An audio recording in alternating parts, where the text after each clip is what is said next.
تو این ویدیو میخوام بهتون آموزش بدم که چطوری گیلاس نصب بکنید. اول قاب گوشی رو در بیارید و بذارید کنار.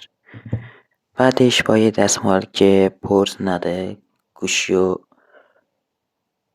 پاک کنید. البته قبل درش گیلاس رو در بیارید که ما گیلاس رو در آوردیم الان روش گیلاس نیست. گیلاس رو در بیارید و بعدش با یه دستمالی که پرز نده شروع کنید به تمیز کردن صفحه نمایش گوشی، طوری که هیچ لکی یا آشکالی روش نباشه. سعی کنید دستمالتون 2 تا باشه.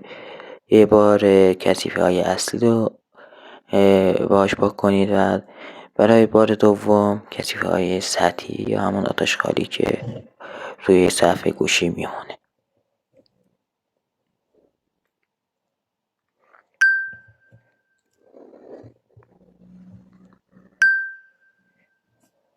بعد از اینکه پاک کردین 2-3 باری با کناره گیلاس روی صفحه نمایش بکشید که اگر چنانچه موردی آتشکاری بود کنار بره.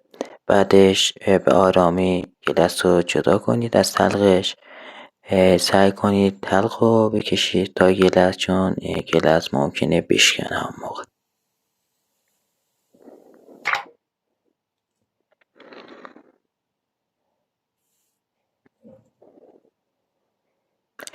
گوشی رو طوری بذارید که بتونید گیلاس رو روش تنظیم کنید. از پایین سعی کنید فیکس کنید و به بالا ببرید.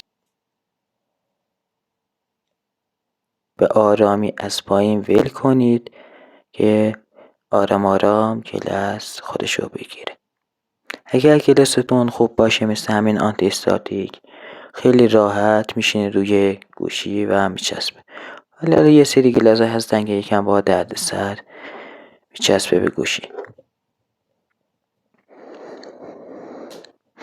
سعی کنید گیلاس آنتی استاتیک یا سوپر دی باشه.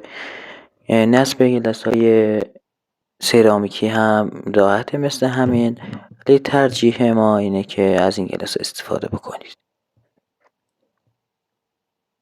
اگر چنانچه جای حباب داره، همینطور که میبینید مثل ما اون جایی که حباب داره رو مثلا پایین، از قسمت پایین، وسط، از قسمت بالا گیلاس رو بلند کنید و یواش یواش فشار بدید تا بچسبه و ببرید تا بالا که هوا خارج بشه. بعدش هم که با دستمال یه چند باری بکشید روش که قشنگ بچسبه به گوشی.